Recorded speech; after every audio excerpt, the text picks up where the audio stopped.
Hello, ladies and gentlemen, boys and girls. Randall and Rueff here. Monday, June 8th, 2020 AD. It is 2:36 in the afternoon. Um, this is a poem that Diana Conk wrote, who, before she died, was Diana Wilson, because she was Diana Conk, and then she got married to David Wilson, became Diana Wilson. But when she wrote this, her last name is Conk. So I'm going to read this really nice poem. That she wrote on the 1 year anniversary of my dad having died. It's a really amazing poem, I think, and definitely worthy of a YouTube video. So I thought I would read it to you and make this little video. This is for Donna Jean Rueff, which is my mother, on Jim's first anniversary in heaven. So the title is For Donna Jean on Jim's first anniversary in heaven. When I first saw Jim after his stroke, I was so touched by the words that he spoke. "I'm so glad to see you," he said with a smile. "I'd been sending get well cards for quite a long while." He gave me a hug, and I hugged him too, and from that day on, we'd be friends, I just knew. A faithful servant, Jim knew that he should be in church every Sunday, or as much as he could. He'd arrive in a wheelchair, or whatever the means, and give out those hugs to the sweet youth hope teens. Jim thought children were a precious sight, and when he would laugh, he'd close his eyes tight. We'd sit together on Sunday night. The way that he sang gave me such delight. He'd arrive early in a wheelchair or walker, and be the last one to leave, 'cause Jim was a talker. "How do you do it?" I once overheard Jim point straight up without saying a word. He used to get mad when he'd stumble or fall, till he saw a young man with no legs at all. As he walked away from that sight so sad, he stopped and thanked God for the strength that he had. Watching him struggle was so hard to bear, but Jim believed in the power of prayer.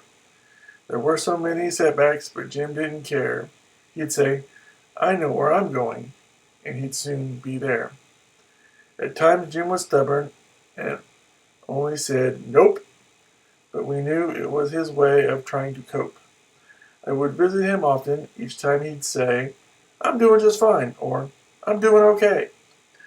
Day after day, Donna sat by Jim's bed and would be there at mealtime if he needed to be fed. At times she'd be weary and in need of a nap, and if I'd find her asleep with a book on her lap. She was amazingly strong. You could see how she cared, and I'd always cherish those times that we shared. Bev, Herb, Patty, and Ted, "Our dearest friends," Donna had said. Though there were other things they could have done, visiting Jim was an important one. I knew it was true what Donna had said as I watched her faithfully sit by Jim's bed. Oftentimes Jim would have little to say or sleep through his visits, but Herb would still stay. The others were frequent visitors too, and always asked Donna, "What else can we do?" Though illness may sometimes put friends to the test, with these precious friends, they were both truly blessed. I heard the words hospice. No, this can't be true. Your faithful servant Jim has so much to do.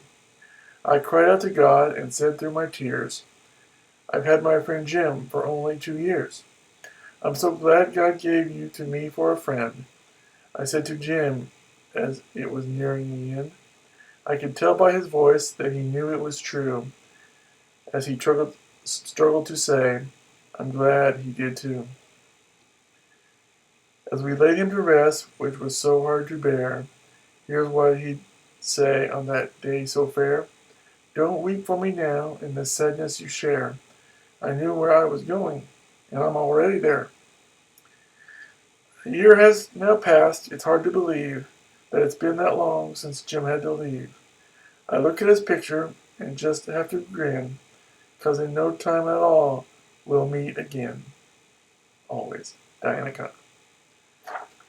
For me, it's a very powerful poem for several reasons. And like I said, it's a good way to remember Diana because she's dead now, and a good way to remember my dad who's been gone even longer. So Again, I just thought this would be a neat poem to read and make this video. And I want to dedicate it to the memory of my dad and everything he did for me, mom, and my brother, and everybody else at church, and people at work, and his friends, and to the memory of Diana as well. So with that in mind, I just want to say thanks for watching and listening, and until next time, I'm Randall and Rueff saying good day, and may God bless you.